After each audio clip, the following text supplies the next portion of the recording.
თქვენს წინაშეა სკალა სანტა ლათინური სახელწოდებით წმინდა კიბე, რომელიც იერუსალიმიდან არის გადმოტანილი რომში და ზუსტად მდებარეობს ეხლა პიაცა დე სანტა ჯიოვანის წინ, გარეთ ფასადის გადაღება დამავიწყდა.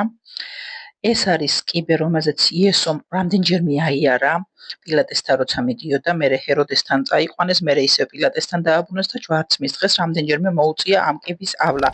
ამბობენ, რომ სისხლი, რომელიც არის ამ კიბეზე, გისოსებით არის დაცული, ის ადგილი ერთ ადგილას არის იესოსია, გადმოცემის თანახმად. ეს კიბე 326 წელს იმპერატორ კონსტანტინეს დედამ ელენემ ჩამოატანინა რომში.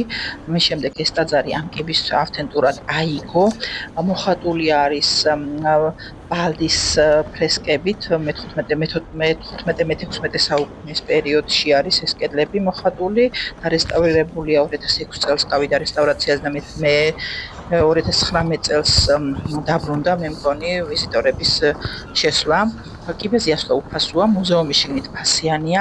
აი ხა ჩემი ემოციებს თუ მოგიყვებით, არ ვიცი როგორ მოვაბამ თავს, იმიტომ რომ ძალიან ავნერვიულდი, რომ გამახსენდა ამ კიბის ისტორია, არა და რომში რომ მივდიოდი, არც მახსოვდა ეს ადგილი. ჩემი ლექტორისგან, ქალბატონი ლალისგან ვიცოდი ეს ისტორია და ძალიან ბევრჯერ დაუბრუნებული ვარ და ძალიან ემოციურად განვიცადე ეს ამბავი. მაშინ როცა მომიყვნენ და ადგილზე რომ ნახე, სასწაული იყო, მართლაც სასწაული იყო.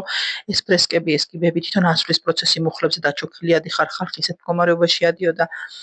მეგონა ჩემი მეგობრები არ ამოვიდოდნენ, მაგრამ უკან რომ მოვიხედე, ყველა მომყვებოდა. ისეთი ადამიანიც კი ამოვიდა, რომელსაც მუხლების პრობლემა ჰქონდა.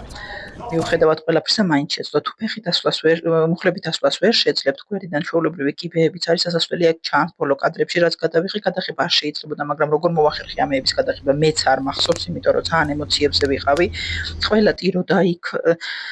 კიბეებზე ასვლის დროს ლოცულობენ ხოლმე, ეს ჩამოსასვლელი არის, ეს ასასვლელი არის, ჩემი სახე აქ არ შეიმჩნიოთ. გაითვალისწინეთ, რომ დილით ადრე ეწვიეთ ამ ადგილს, რადგან 2:30-ზე იკეტება, თუ არ ვწდები 7:30-ზე იხსნება, მე კიდე დაუბრუნდები ამ ადგილას, ზუსტად ვიცი, იესო გვფარავდეთ მეგობრებო.